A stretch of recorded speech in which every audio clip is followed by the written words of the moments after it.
Your home's furnace or AC? Not anymore. Legacy Heating and Air wants to make it easy for you to stay comfortable year-round. Right now, when you buy a new heating and cooling system from Legacy, we'll give you the complete package, worry-free. Get a free smart thermostat, a free duct cleaning, flexible financing options, and free maintenance for up to 12 years. This won't last long. Call your Legacy Pro today or schedule online at legacyheatingandair.com. A Cook family business. Welcome to Football Never Sleeps, the show with hot questions and even hotter wings. Wait a second, that's not us. We are the aspiring to be viral Notre Dame football show that even runs on bye weeks just for your information. And we've got a lot of it to discuss tonight in a bye week that's coming off the largest win for a Notre Dame team over a top 10 team in 28 seasons. My name is Audric Hansen. It says it right on the little tag there. He's Tyler James. And we're going to talk all kinds of things related to Notre Dame football beyond the bye week, as well as take your questions. We'll work them in during our conversation. I'm not really good at telling you about our special 30-day free trial or all the things that you have to click on and hit to make us happy. So Tyler will take it away.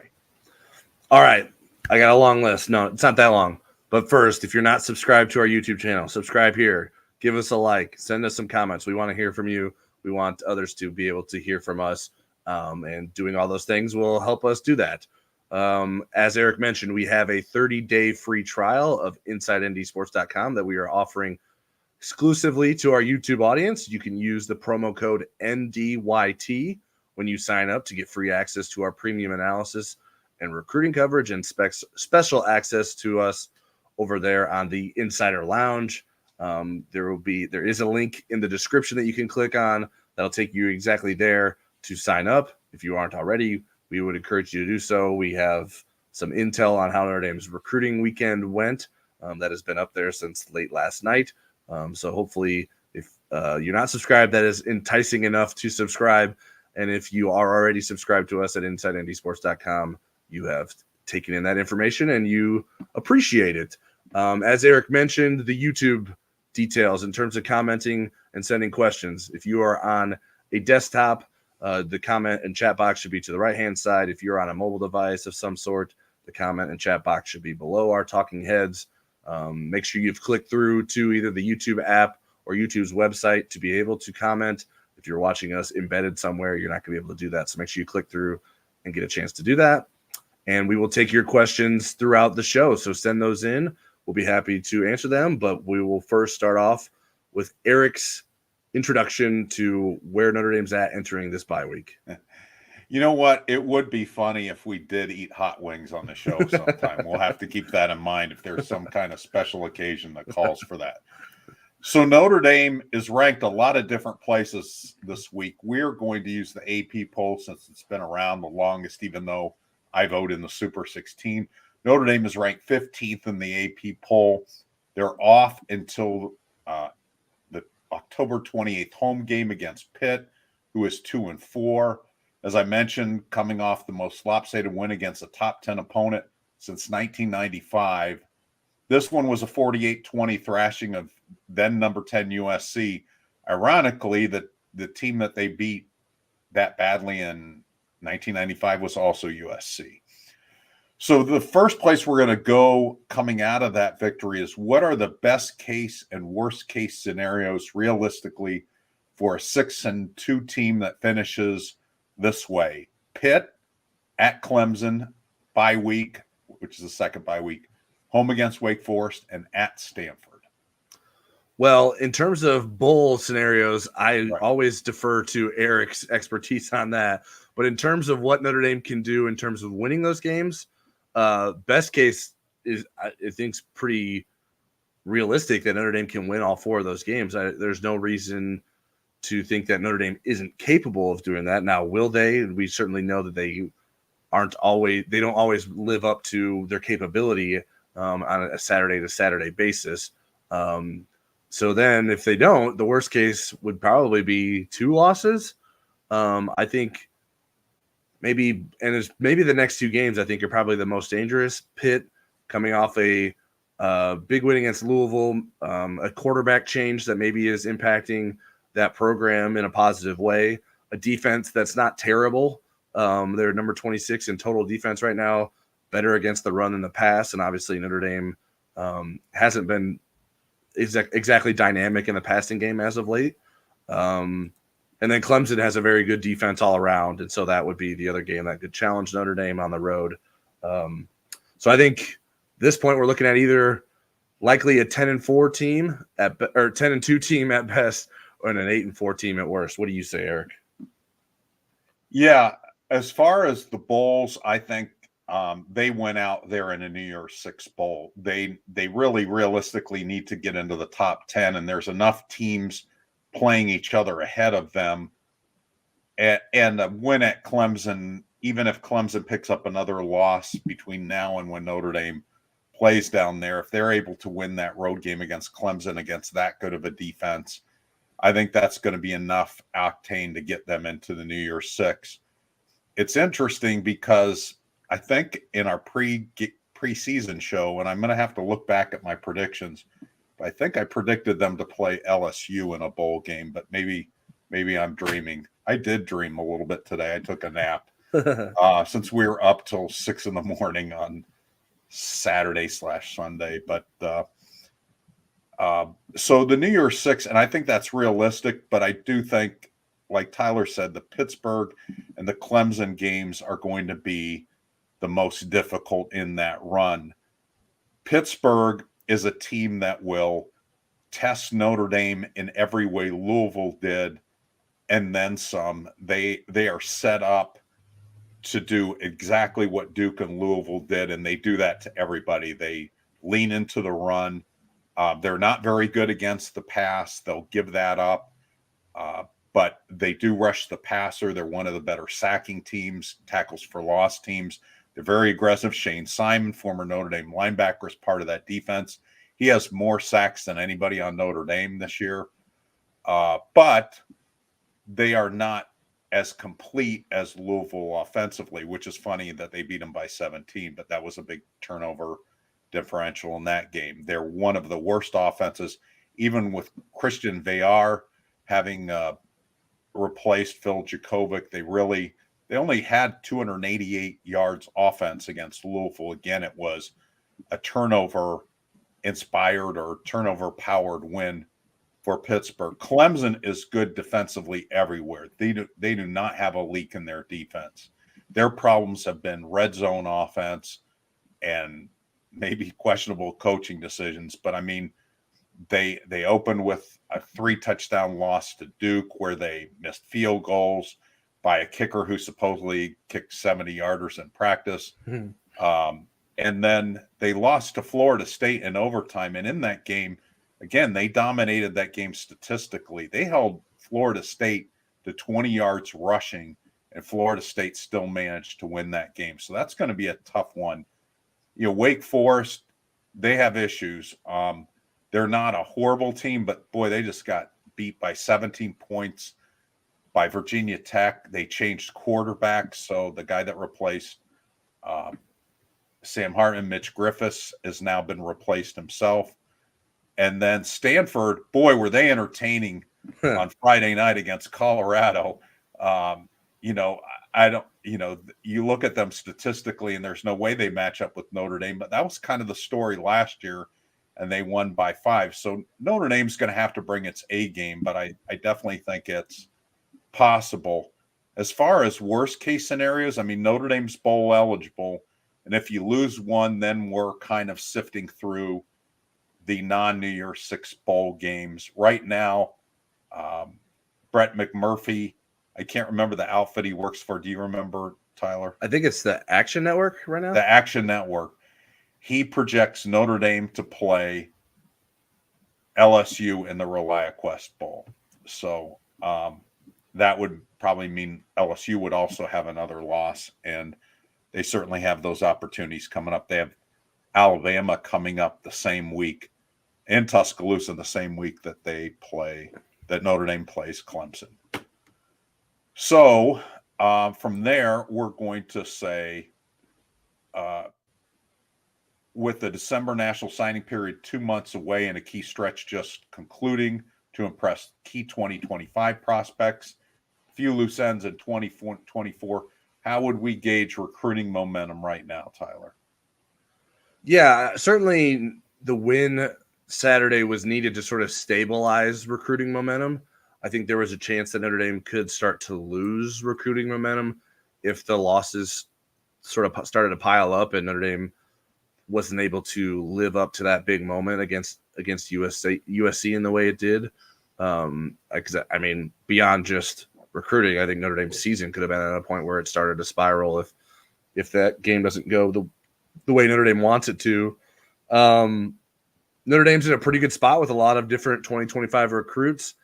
I would say at least at this point, Notre Dame's not as the recruits that Notre Dame is in the mix with and seem to be, and recruits that seem to be favoring Notre Dame aren't exactly the big time recruits that Notre Dame has been able to land in the 2024 class.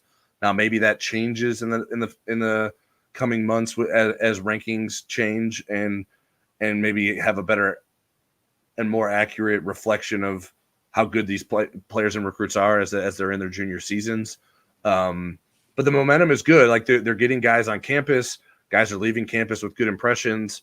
Notre Dame is battling against big time programs for these players.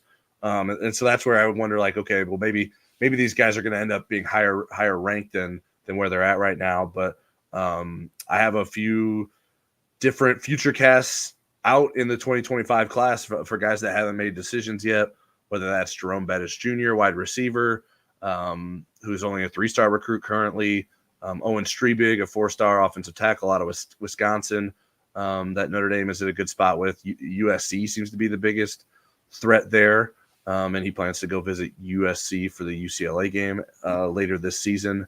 And some other guys that I've made some predictions for that you could get the insight on for on the Insider Lounge. So, but I think generally speaking, things are trending in a positive direction. The addition of Deuce Knight at quarterback in the 2025 class, I think, is going to pay dividends for Notre Dame to continue to get the attention of more 2025 recruits. Even someone like Nathaniel Owusu Boateng, who is Jeremiah Owusu-Koramoah's brother. He tweeted "Go Irish" after the game, and he's someone that has and he's a top-end linebacker. He would be an excellent get for Notre Dame, and I haven't really felt very good about Notre Dame's chances, and I won't say that one tweet is going to make me feel better about it, but he obviously is paying attention to what the Irish are doing, and that is a positive thing. So there's plenty of work to do there, and we'll see if that ever actually turns into anything. But Notre Dame is capturing the attention of recruits, especially defensive recruits, with the way the defense played against Caleb Williams on Saturday night. Well, speaking of the way the defense played, we're going through our taking stock of Notre Dame segment into the bye week, and we're going to talk now about coordinators. And we're going to start with Al Golden, since that'll be the easiest one, I think, or it has the best recency effect. So what has been your impression of Al Golden? I know early on, I wrote this, and we also said this on the show, that Al Golden's evolution from year 1 to year 2 was going to be really important into the bottom line of this program, that they couldn't be the defense they were last year, that he had to make some adjustments, and he did off-season adjustments in what he was doing defensively. So what would be your impression of Al Golden through 8 games of 2023? Yeah, I think it would be hard to ask of much better from what this defense has done overall. I think we've seen at times maybe the defensive line isn't getting the kind of pressure that you'd want, or at least converting that pressure into sacks. And then the tackling at times has been not as sharp as you'd like.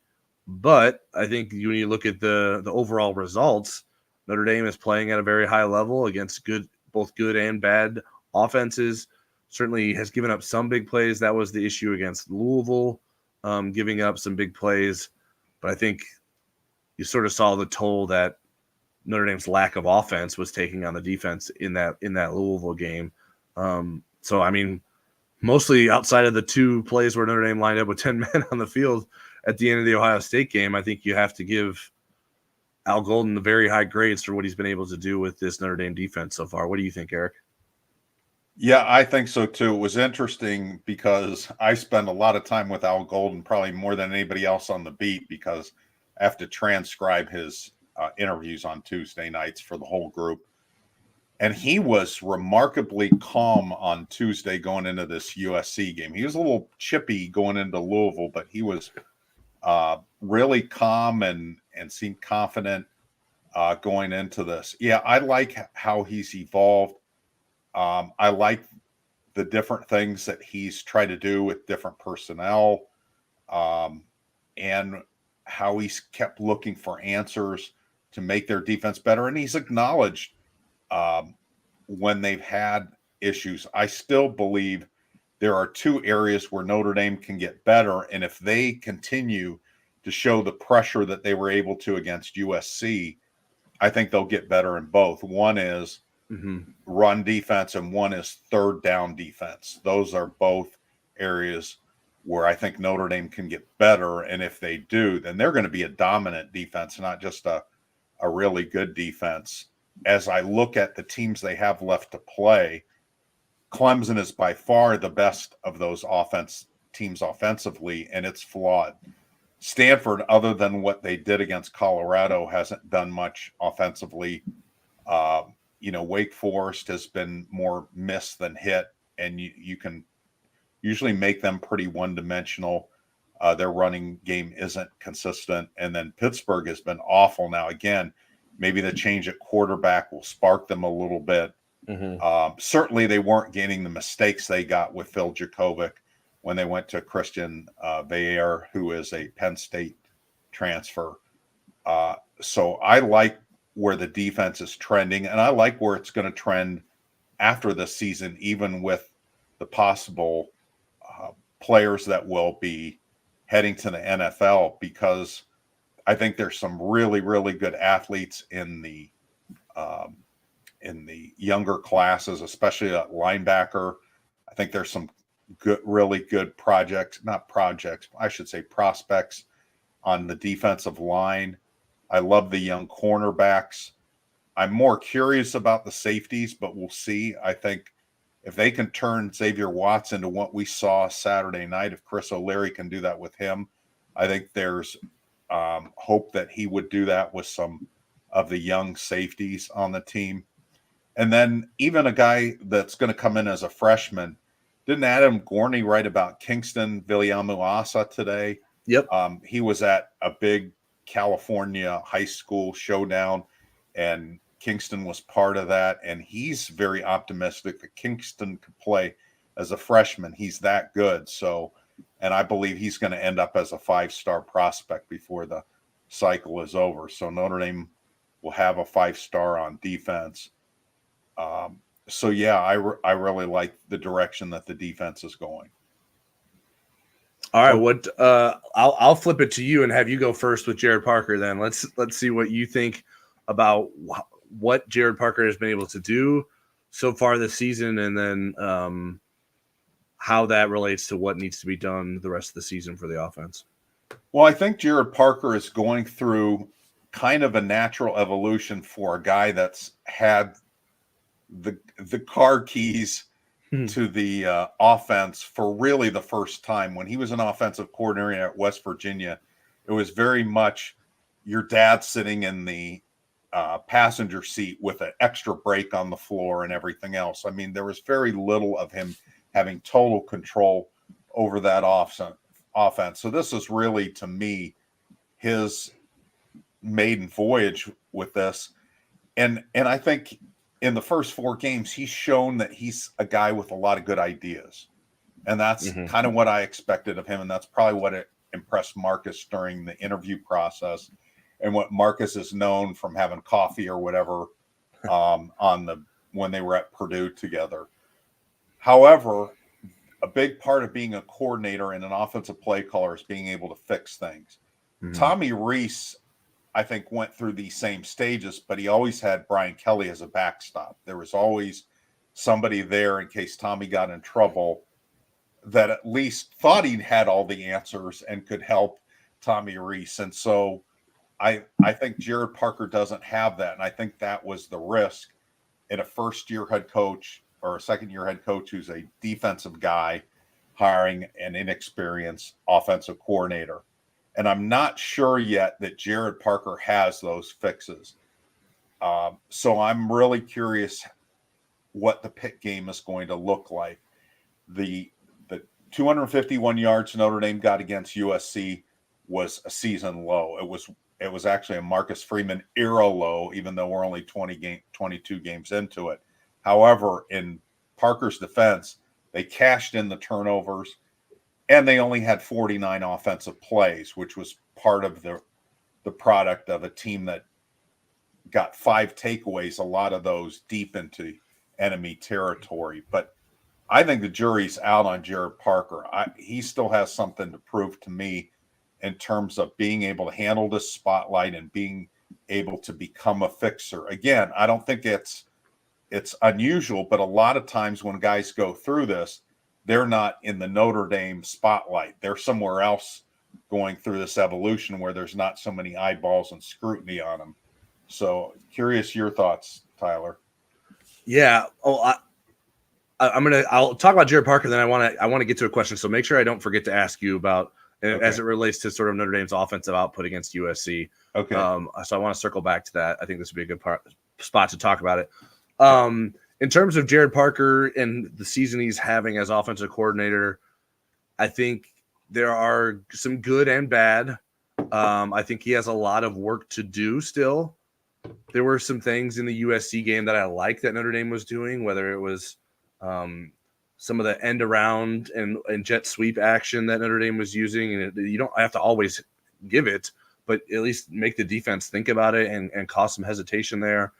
The one end around that worked particularly well to Jordan Faison was off of what Notre Dame runs its counter off very successfully. And I thought that was a nice wrinkle added. I like the 3rd and 2 touchdown pass to Jabron Payne. Yep. It's sort of like puts it on Sam Hartman to make a play, puts the defense in conflict, whether or not they're going to rush Sam Hartman or they're going to try to defend Jabron Payne. All Jaden Greathouse has to do is make a block for just a little bit, which is exactly what he did. He didn't block very long there. Jabron Payne had to run through the guy to get in the end zone, but was probably going to get the first down regardless. And they also had a sort of screen action set up the other way. So if Sam Hartman liked the numbers to the other side of the field, he probably could have gone that way instead. And so I like that. Give Sam Hartman some options. Put the defense in conflict, which I don't know that Notre Dame has done enough this season. I think Notre Dame's sort of run what it wants to do and maybe not had enough counter punches to what defenses are trying to do to it. The counter punch Notre Dame had against NC State was its unbalanced look. That was important and showed early on in Jared Parker's offensive coordinator stint that, okay, they can do things like that. We haven't had as much of that since then, I don't think. Now maybe it's easier to do when you have a weather delay to do that. Although, at least as they said, that was something they planned all week. They just hadn't necessarily shown it a lot before that delay, and then we're able to come out of the gate and get that to work to get the ground game rolling with Audric Estime. So I think a lot of it I think we have to be honest. A lot of it is that Notre Dame's wide receiver unit hasn't done what was expected of them, and it has been depleted with injuries. And it seems like a unit that Jared Parker, and probably rightfully so at this point, doesn't trust, and maybe Sam Hartman doesn't trust as much as they did maybe going into the season. And so Notre Dame has to come up with answers for that. So that's what I'm most concerned with moving forward with this offense with Jared Parker and what they have to do. But I like, even though the production in the USC game wasn't great, I like some of the wrinkles that we saw there. I think some of it was probably influenced by Notre Dame feeling that it needed to be conservative with the way the game was going, that Notre Dame built a lead until they probably weren't as aggressive on offense as maybe they would have liked to have been, or maybe we would have liked to have seen from the offense. And so that sets me up for the question I wanted to ask you about the USC production. If you had to pick, now obviously the defenses that Notre Dame was going against in these games are vastly different. Ohio State was a good defense, but Notre Dame got 351 yards, but didn't have the plays in the big moments that it needed. Like, it couldn't convert. 251. 251. No, against Ohio State it had Oh, 351. okay, gotcha. Okay. So against Ohio State, Notre Dame had 100 more yards. Okay. Would you rather have an offense that has 100 more yards or takes advantage of opportunities and maybe struggles for yards like it did against USC? I would rather have an offense that did what it could, that could drive 90 some yards against one of the best defenses in the country. That would give me more confidence. So yeah, I'm voting for the Ohio State version because you can't count on those takeaways every game. Sure. And I'll have to go back and see when the last time Notre Dame forced 5 turnovers. But I like what they did. I just think there's enough talent on this team that you shouldn't have to pick between those two scenarios. And you're right. There are mitigating factors. The wide receiver room, and I wrote about this in my analysis today. And if you're a subscriber, you can read it. If you're not a subscriber, Tyler will give the 30-day free trial information at the end of the show again. But I would suggest reading that story. But in a cursory look at that here, they're going to have to decide what to do with Tobias Merriweather. He has gotten 2 weeks in a row season low reps. It was 25 against Louisville. It was 16 against USC.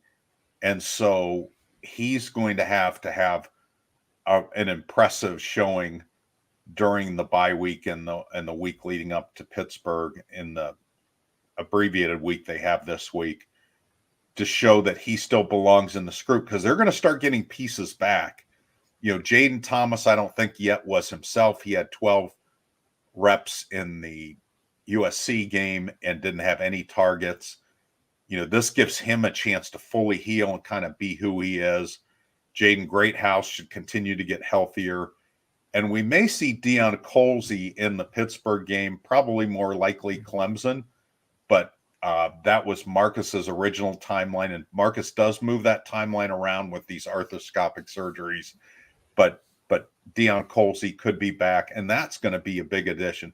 Jordan Faison isn't going anywhere. Notre Dame showed that it could play Chris Tyree and Jordan Faison together. Actually, all 3 slot receivers, I think, were in on one play with Greathouse lining up as the boundary receiver, and then Tyree and Faison lining up next to each other. So yeah, that is my answer to that question. How would you answer that question? You mean the question here about playing Faison and Tyree together? Is that what you mean? I meant the one that I said, though. You asked me about Ohio. Oh, got you. Well, you had dovetailed into the talking about Faison and Tyree, so I was like, wait a minute. I don't know. I want the points. Now, granted, Notre Dame needed to be in the position to score those points that the defense provided. But I mean, that was it's sort of like Al Golden's defense last year was great, but it sucked in the red zone. And to me, it's well, then your defense isn't that good. If you're going to let teams score in the red zone, that's not. So if Notre Dame's going to score in the red zone as an offense, to me, that is more important than getting yards. But obviously, you can't. Well, how often are you starting at the other team's 20? Right, but I mean, you don't have to go 90 yards every series either. If Notre Dame has a good defense, you have to chew up clock, and you have to keep your defense off the field. I'm sorry. Go ahead. It's your opinion. Against which offense are you afraid of that you feel like you're not going to have good defense, that you're have to going to go 90 yards and eat the clock the rest of the season? I don't think there's an offense on this schedule that will require you to play that kind of football. I think Clemson is better than you're giving them credit for on offense. Okay. I think they have been self-destructive. They are a very good running team.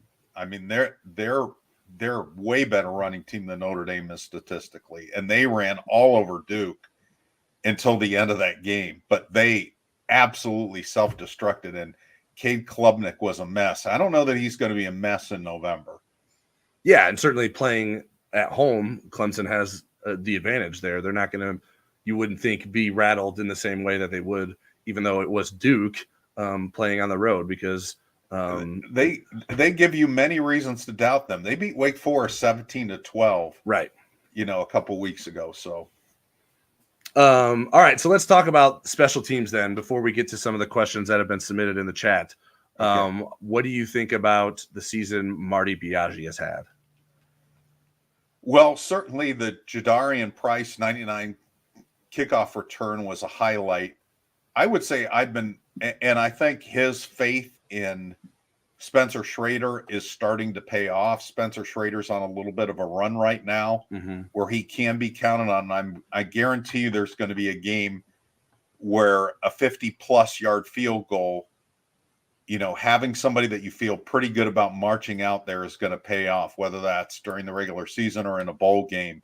I think that's going to come in handy to have had faith in him and not switch kickers there.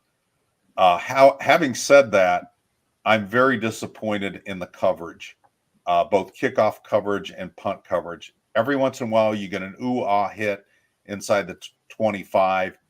Spencer Schrader can knock it through the end zone if they decide to do that all the time. But, the punt coverage was really bad against USC. USC is a good special teams team, unusual for them, but they are this year. And I just think we've seen that too much. And in general, the returns haven't been good. We haven't seen a block punt this year, and that was going to be a hard act to follow. But we saw a running into the kicker penalty that resulted in USC going for it on 4th and 1 instead of punting the ball away at a key time. So when I sit there and I talk to him and I hear his theories, I really like what he's talking about. And yet I haven't seen the results on the field, and maybe that's coming up in the last 4 games, but I've been a little disappointed.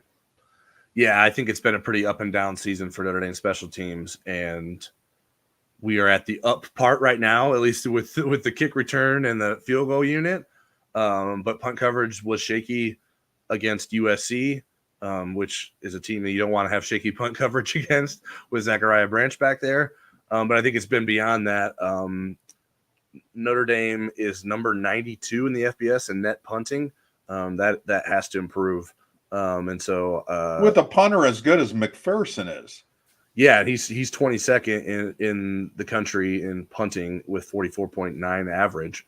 But the punt length, his hang time is part of that. I think it's not just the coverage units that are failing. Bryce McPherson isn't setting up the coverage units for success on a consistent enough basis. And so that would probably be the biggest area of concern moving forward. And the officials didn't give him any help when they called it a touchback on the one that went out over the pylon against. Yeah, the play that couldn't be reviewed. 20 net yards that was subtracted from the play that couldn't be reviewed, but was still reviewed. So that was like folks that were like freaking out about the Marcus Freeman timeout before halftime. We're like, well, if this is what it should have happened, I was like, how are you going to trust the officials? Like, Marcus Freeman has been given enough reasons this season to not just let the officials make sure that, okay, worst case scenario, we just get a 5-yard penalty. How do you know they weren't going to let that play go? We don't know what would have happened. So I didn't fault him too much. Now, it wasn't the best position, but the problem that needed to be fixed was the guy celebrating the backfield, not necessarily, in my opinion, Marcus Freeman taking the timeout. But that was a tangent. Not necessarily related to what we're going on here. Let's get to some of the questions that have been submitted to us, Eric. And I'll go with this first one. You'll probably need some time to look up some answers for this. And I was actually doing this while you were talking earlier, so please forgive me. Jeffrey Stevens asked, gentlemen, give us a couple of tough decisions that ND faces regarding red shirts this year, where they want to preserve the year for freshmen that have already played a game or two this year. And so I have gone through the participation reports with a few names. There aren't a lot of names, honestly. Yeah. Because Notre Dame either is playing them a lot or they're not playing much at all. One that isn't a freshman that I think is worth keeping an eye on is Eli Raridan. He's played in 2 games.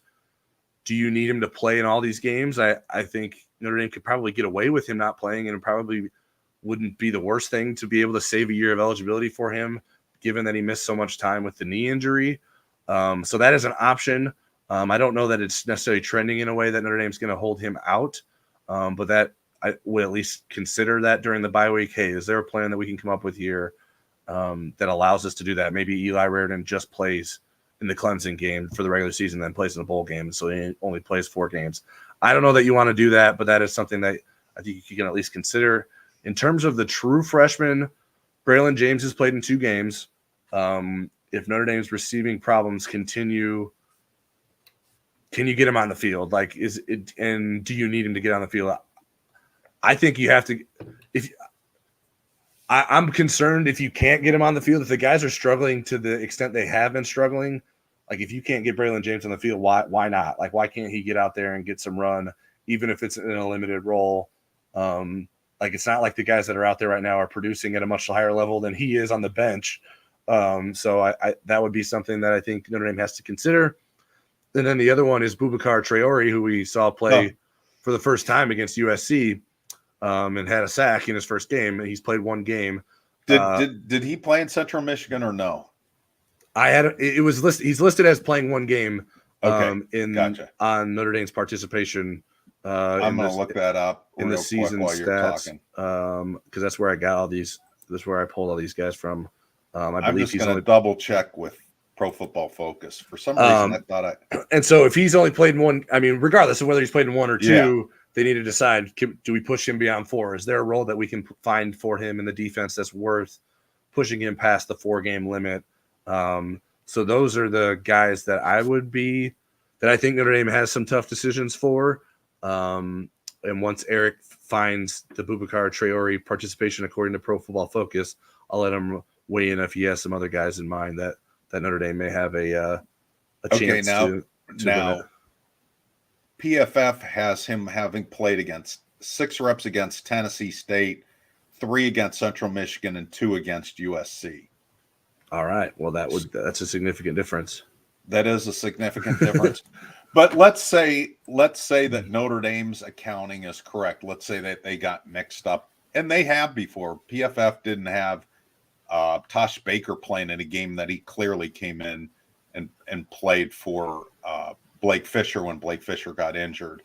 So, and Notre Dame has messed up too. Notre Dame has messed up. Yes, they both have messed up.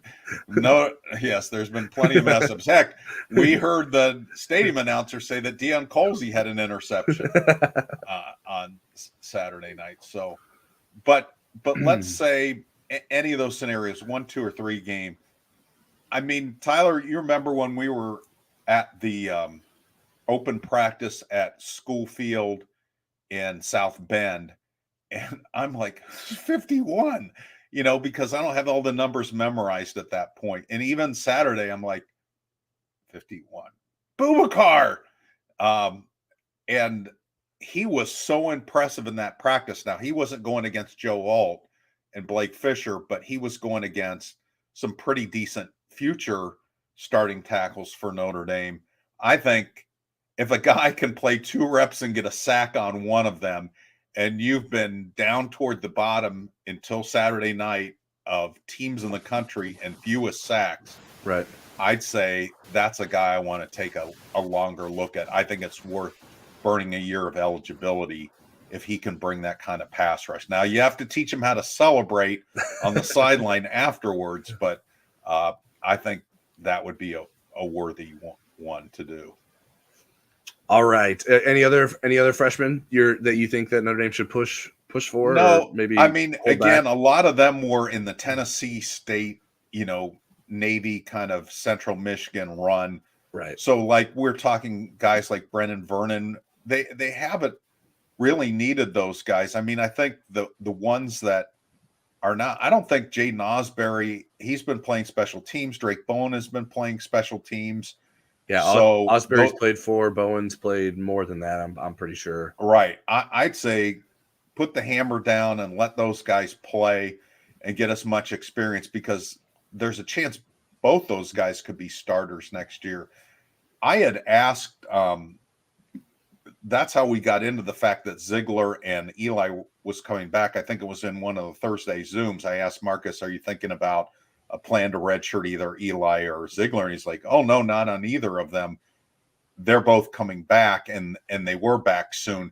But I don't know that he was necessarily listening to the redshirt part of that question yeah. much as he was telling us that they were coming back. And you could certainly do that with Nolan Ziegler. I think it's better off to play. I mean, we're in a day and age now, if kids aren't going to the NFL after 4 years and they're not playing as much as they want to, they're going to go into the portal and play somewhere else their 5th year. I don't know that redshirting really benefits you that much unless it's an offensive or defensive line. Yeah, but I think the counter to that is that the players know that what's too. The counter? The players know that too, and they say, "Well, Yeah. no, I'm not playing past 4 games. If I'd rather not play and have that year available to me." And I don't. There are probably guys that we see that around the country that have already say they played in 4 games. They're like, "Nope, I'm entering the transfer portal. I don't want to stay here."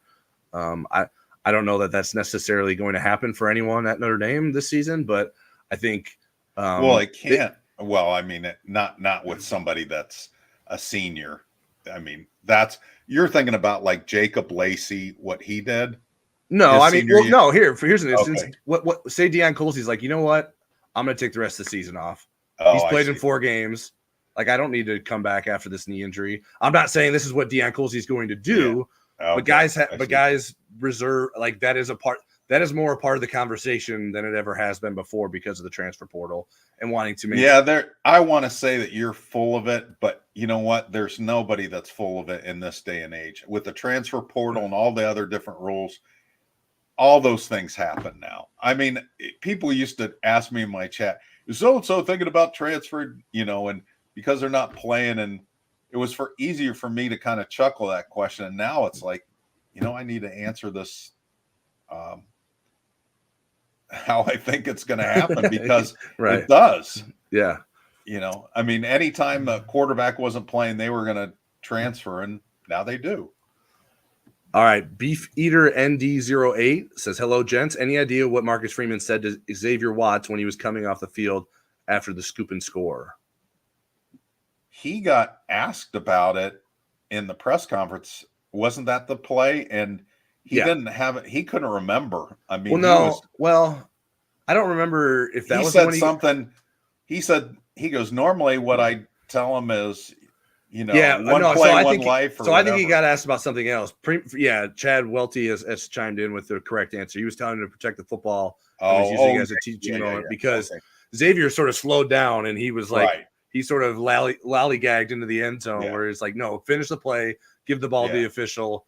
And that's what that discussion was. I don't know if that was what Marcus was asked about in the postgame. I think he was asked about a different, maybe. Yeah, I think, but I do think that came up too. I think he did mention that. He did. He referenced, and we can't be doing this kind of stuff.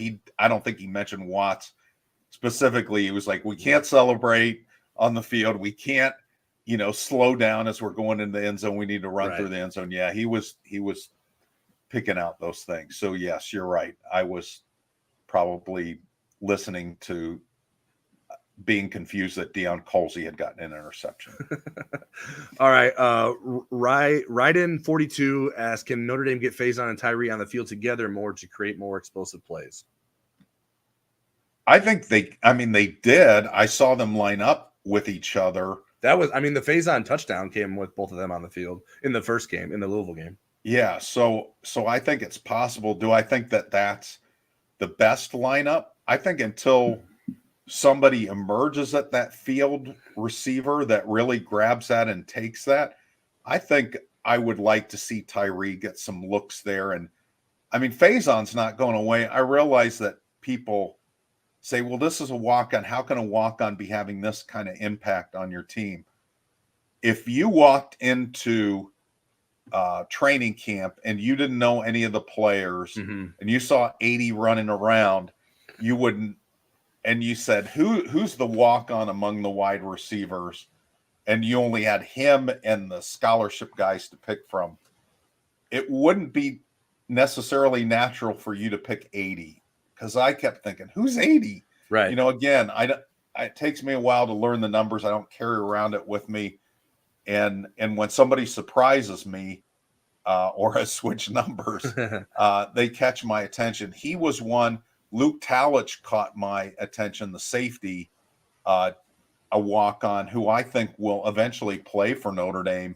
He's been playing special teams and so forth, but I think in the future, we'll see Luke Talich be in the safety rotation. He's not your ordinary. I mean, he was a 3-time state sprint champ in Wyoming. I realize you're saying, Wyoming, there's like 8 people and they're all in the witness protection program, but this kid was really good. And, he had scholarship offers elsewhere. I think Jordan Faison, had he not been such a high profile men's lacrosse recruit, he would have likely gotten more scholarship offers than just Iowa. Yeah. I mean, I think a lot of that, when people mention that, they just want to argue about like the development. And so it's like, well, we're at where we're at now. Like, you need the guys that can play. And I think that Jared Parker was kind of like that when we talked to him. He's like, hey, we need guys that can make explosive plays. He's shown that we can. We're going to play him. Like, that's how that Notre Dame got to this point of playing a guy that they knew they'd have to commit a scholarship to if he played. And that's why they've chosen to do that. And so I think we'll continue to see them use any sort of mixing and matching they can to create those explosive opportunities for Notre Dame. I was going to also answer the question from Bob Alvey. Jared Parker needs to pass the ball to Tyree more. He is second in receiving yards behind Mitchell Evans by 1 yard with 8 less receptions and far less targets. How many season snaps does Tyree have compared to the other wide receivers? And I have that looked up here. Chris Tyree has 179 snaps in 8 games, according to Pro Football Focus. That puts him 4th on the team in snaps by receivers behind Tobias Merriweather, who has 284, Rico Flores Jr., who has 245, and Jaden Thomas, who has 236. And some of that's dictated by the fact that Chris Tyree has been healthy. I don't know that he's gotten enough snaps in some games. I still think that there's a higher end for Chris Tyree just because of his speed. And I mean, Sam Hartman gave such a great testimonial after the game to Chris Tyree about what a fighter he is and how when things have not looked good for him, and here comes Jordan Faison, and that Chris Tyree is hung in there. I think there's a reward out there for Chris Tyree. I would not give up on that kid at this point. Yeah, there are some. I may give up on him on punt returns, but not as a receiver. There are some moments that it's like, oh man, Chris has to catch that, but he ends up making plays too. I think he's what I think even in a struggling year, you thought Tobias Merriweather might be able to give you, but Tobias just isn't providing those plays at the same way that Chris Tyree is. And so I think that's sort of the substitute at this point, is finding ways to get the ball to Chris Tyree down the field, or even some screen opportunities. He had a nice screen play against USC where he got the ball, made a guy miss, and picked up, I don't know, it might not have been 20 yards, but it was more than 15, I think. So some good opportunities to get him the ball more. He seems to make a play or two a game. The downside is sometimes he's maybe going to not come up in a situation where you want to, and that maybe that's due to not being an experienced and polished receiver. But I think he has the potential to make plays, and he has at least come through to make plays. And so I think Notre Dame's going to have to keep going back to that. I like him on screens. Rick Fairman asked, do you think Sam Hartman is running a little scared? He seems a little hesitant, way different from earlier in the schedule. I haven't sensed that in him. I think the Louisville game, he didn't seem himself, and yet the offensive line wasn't itself. I'm not sure that I would have played with a lot of confidence then. I mean, Sam Hartman has been through so much personally and in football. I just think he's got a hard shell. I would not think he's a guy that's going to get rattled and be more hesitant. I mean, maybe he's not as confident in the plays coming in, or whether he's allowed to change some plays. Marcus made it sound like there were some plays where he couldn't change at the line of scrimmage, but I think Sam Hartman is all in with this team, and so my answer would be no. Yeah, and if Rick means running as in literally running the football, I disagree. I think he's been more aggressive running the football as of late. In terms of just playing quarterback scared, I think he's playing hesitant in that he doesn't trust the receivers as much, and I think they've given him reason to not. But I don't think scared and hesitant usually aren't the words that I associate with Sam Hartman. And so I think that's a little bit too strong, in my opinion. And Rick, I apologize about not getting back to you. Tyler already, I think, answered you, but we're blaming it on the Louisville game. All right, Eric, you want to get into some of the USC review, some of the stuff that maybe we haven't touched on so far? Yeah, let's go into the USC review. So from your standpoint, how does Marcus Freeman emerge from this in terms of perception and where he can take the program? Did this game change your mind? Did you have whiplash?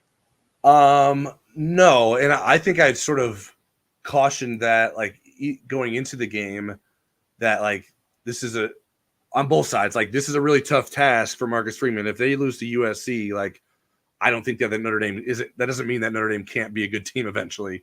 And on the flip side, if they beat USC, like that doesn't mean like Notre Dame's going to be able to roll through the rest of their schedule either. So I mean, so I think it would be hard, but I do think it's hard to say it doesn't change at all. Like the more evidence you see that Notre Dame can prepare against an opponent that maybe is better than them, although the Vegas line indicated that it didn't believe that that was necessarily the case, and win those games, that's better, and that's good evidence for Marcus Freeman moving forward. I think the biggest question beyond some of the game management stuff I have with Marcus Freeman is, can he get Notre Dame to have an offense that can compete at the same level of Notre Dame's defense?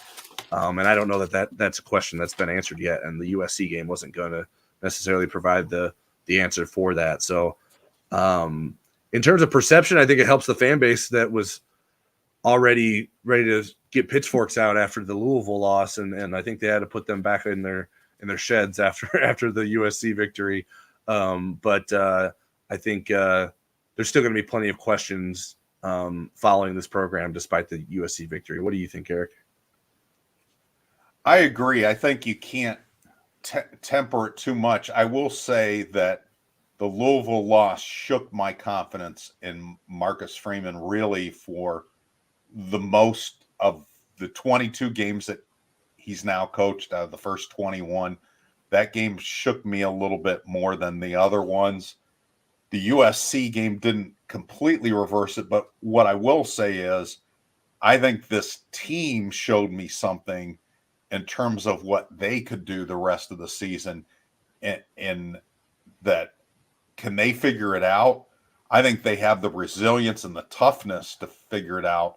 Whether they have all the answers, I'm not sure. Right. But I feel a lot better about that. But one point I want to make about Marcus, he's had more of these big games than any coach since they've had top 25s. So he's coached in 22 games. 11 of them have been against top 25 teams. How does that compare? I've got it written down right here, so I'm going to have to look at this, so I won't be able to look at Tyler.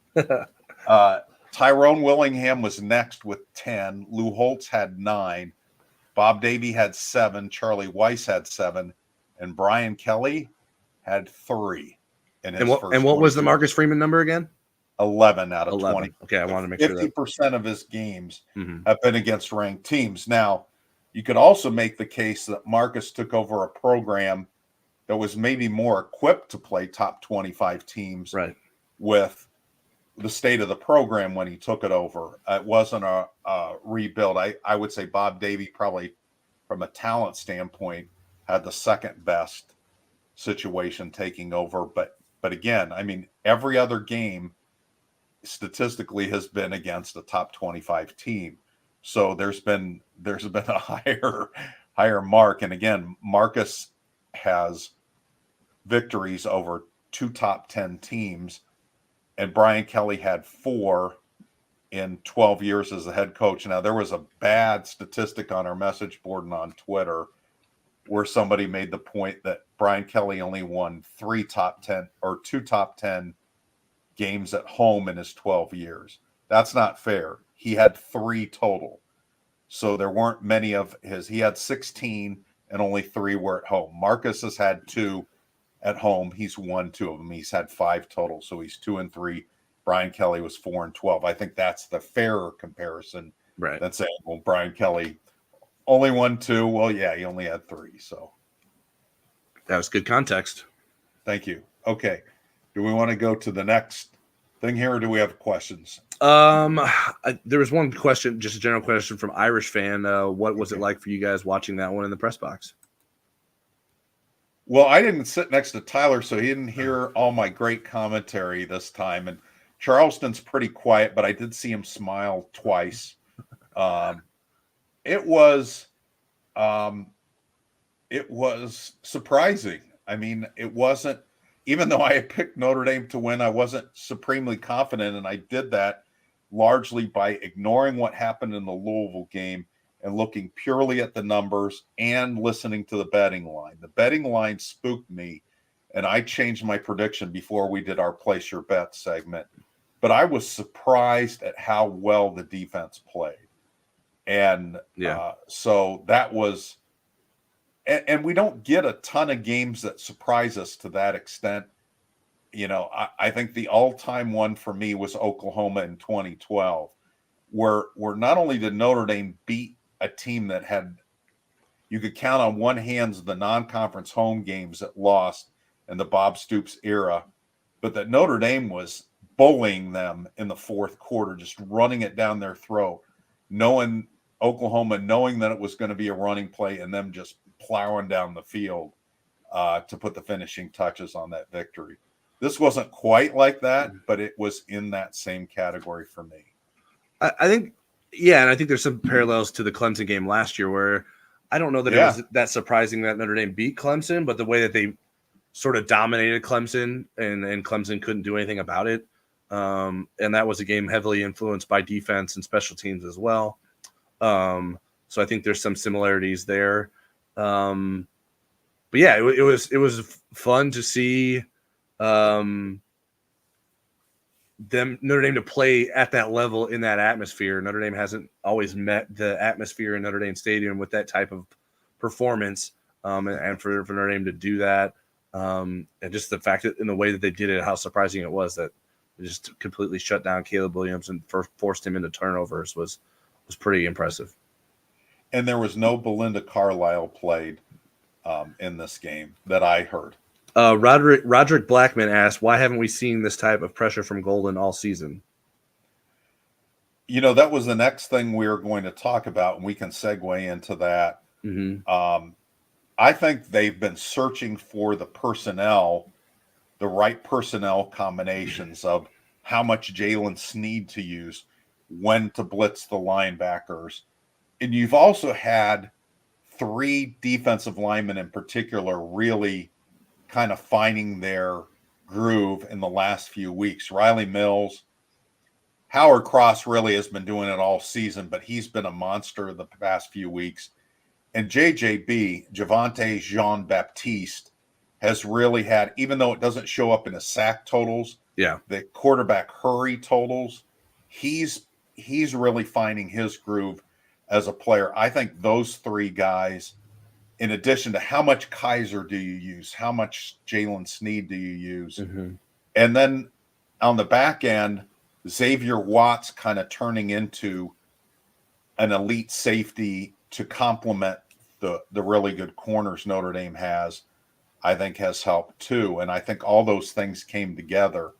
So I'll let Tyler answer, and then I have a follow-up on this. Yeah, I think it was sort of like the perfect storm of like, it seemed like most everyone on the defensive front was playing at a high level at the same time. Notre Dame was more effective in getting to Caleb Williams when it just rushed 4 versus blitzing more than that. So maybe there was some confusion up front with the guys just doing a good job of winning the reps and making sure it impacted Caleb Williams, but sometimes you can win a rep and not impact the quarterback. And Caleb Williams is probably a guy who's used to being able to get away with some things. And Notre Dame wasn't allowing that necessarily. They did sometimes, and more in the first half than the second half. He was able to scramble and make some plays, but Notre Dame did a good job of that. I mean, even Maris Leofau won a one-on-one rep, and he doesn't do that very often in a pass rush situation. And he just whooped the left guard or right guard and was able to get to Caleb Williams for a sack. So I think it was just a combination of guys playing at a high level and making it making it matter, and Caleb Williams maybe not fearing the defensive line as much as he should have.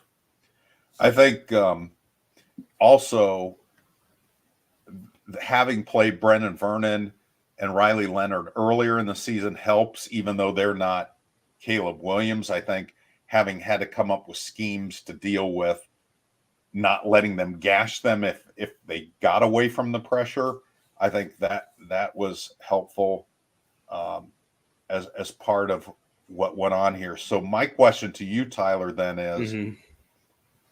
is this now, again, you can't roll out the same pressures and do it against everybody else because they will scout you and they'll know what you're doing. But in terms of rotations, in terms of, okay, this is the personnel that works, do you think this can be replicated over the last 4 games and produce similar results? I do. I do too. I think Notre Dame has to rely on its top guys. We've seen some flashes from Notre Dame's backup defensive linemen, and even say Jalen Sneed, and I think they need to continue to use those guys. But I think you have to press the right buttons and not be afraid to play Howard Cross a lot, play Javonte Jean-Baptiste a lot. And I think the way the schedule sets up now, the way how it made it a terrible first 8 games for Notre Dame and a very strenuous one, you got 2 bye weeks here that you're dealing with. You got a bye week in the middle of a 4-game stretch, and so the November grind that you're used to in college football isn't necessarily quite the same. And so I think that should help Notre Dame be able to maximize the sort of volume that these guys can handle towards the end of the season, as long as there aren't some lasting effects from the first 8 games that are impacting those guys. But it certainly didn't look that way with the way those guys were playing on Saturday against USC. Okay, I cannot believe it's 8:00 already. I don't know how far we want to go with this. Do we need to take any more questions, or do we want to throw one more topic out on the table? I don't mind going a little bit over since it's bye week. I don't know if you got plans, but I can go over. And I do want us to talk about the bye week priorities a little bit. Maybe we do that. Maybe we do that in a speed round. But let's get to these questions first. Okay. And then we'll also try to do that. So maybe we won't be as in depth with some of this, but I want to try to get to as much of it as we can. Okay, lightning round. All right, Michael McFadden, with 2 weeks left and only 4 winnable games left, I think, or 2 weeks off and only 4 winnable games left, I think we will easily be 10th in top 10 before the bowl game. Do you agree? You know, I haven't cross-pollinated all the schedules and so forth, but knowing what's going to happen in the Pac-12, because all the good teams are playing each other out there. There's a lot of SEC teams that have to play each other. Yes, I think it's reasonable. The only thing that hurts Notre Dame a little bit is there's not a lot of octane in the schedule. They kind of need Clemson to be a 2 or 3 loss team when they play them, if they beat them. And then they need to be convincing, certainly, against those 2 teams at the end of the schedule. Stanford and Wake Forest, no messing around winning 17-12 against one of those teams. Yeah, I think it seems reasonable. I mean, I just sort of always feel like there's going to be chaos in college football. So if you win out, I think you have a chance of getting back into the top 10. Yeah, what hurt Notre Dame in 2019 was they got beat so bad by Michigan. Right. And then Michigan held them down. Michigan didn't rise. I think they had another loss, at least to Ohio State that year. And it kept Notre Dame suppressed in the rankings for the whole rest of the year because people couldn't get that 31-point loss out of their head, nor should they have. But that was a much better team than where they finished in the rankings. Yeah, and it would certainly help Notre Dame's chances if Louisville doesn't let the bottom drop out of their season as well. So we'll see. If USC doesn't, USC's got some tough games. Sure. Yep. I appreciate all the funny questions that Beef Eater has been submitting to us. I've tried to avoid most of them because we've been running so long, but I thought this one was a good one. Important question. If you live in a neighborhood full of kids that are OSU fans, what candy do you hand out on Halloween to make sure the kids never come back? Well, this one hits close to home because I was one of those kids growing up. And the thing that would keep me from coming back to somebody's house were Clark bars. If they gave me a Clark bar, I wasn't going back to that house the next year. Those are icky. And there's some like chewy things and wrappers that don't, generic things. But as far as a name brand candy piece Clark bar. Yeah, I don't know how familiar I am with the Clark bar. I had to Google that. Circus peanuts was the thing that I think is the worst candy, and then maybe that's part of the generic chewy stuff you were talking about. But those are terrible. The orange things that look like peanuts, those are terrible. If you open it up and you don't know what it is, I would throw it in the trash can. All right, we'll get one more question here. Keith Nagy. After hearing from a fan who was there, Tyree and Flores were open over the middle, and Sam locked on Mitch every time. Is he being told who to go to? Well, plays have designs that you start going through a progression, and somebody is your primary target on a particular play. So you're not surveying the whole field. You're going through a progression. So it's possible that there were plays where those guys were open and Sam didn't get to that part of his progression, but it wasn't like Mitch Evans had an inordinate amount of targets in that game. I thought, again, there will be plays where Tyree's the primary target or Flores is the primary target. And I think, as far as recent Notre Dame quarterbacks, I'd say Jack Cohn and Sam Hartman are the guys that go through progressions pretty well. Yeah, Evans was targeted 4 times, I believe. I think Tyree had 3 and Flores had 2. It was spread around. 13 don't completions and 9 different players. I don't know. Yeah, that what Keith is saying that the fan told him isn't necessarily something that I noticed. I want to know how many beers the fan had. So yeah, I don't know. I would be looking to Mitch Evans too early, given what he's been able to do. But obviously, a lot of that is dictated by what the defense is doing and the progressions that you believe you need to go to based on the pre-snap look. So, I didn't have necessarily a problem with some of the decisions that Sam Hartman was making with his passing targets against USC. All right, Eric, let's talk about what Notre Dame needs to do during the bye week. Okay, well, I wrote a whole column about that today, which was a premium piece, and it's so again, if you want to take a look at that and all our great recruiting coverage and everything else behind the paywall, use code NDYT for a 30-day trial of InsideNDSports.com. So I'm going to let you go first since I wrote the column today, and then I can heckle you. Okay, I'll just like list the 3 off, and if there's one that you disagree with or one that you want to zero in on, let me know. I think, and it's all related to the offense. Okay. Find reliable answers in the running game. Get your wide receivers healthy and find ways to get them involved. And then make a final decision on Billy Schrouth and Andrew Kristofic. Those are the 3 things that I think Notre Dame needs to prioritize during the bye week.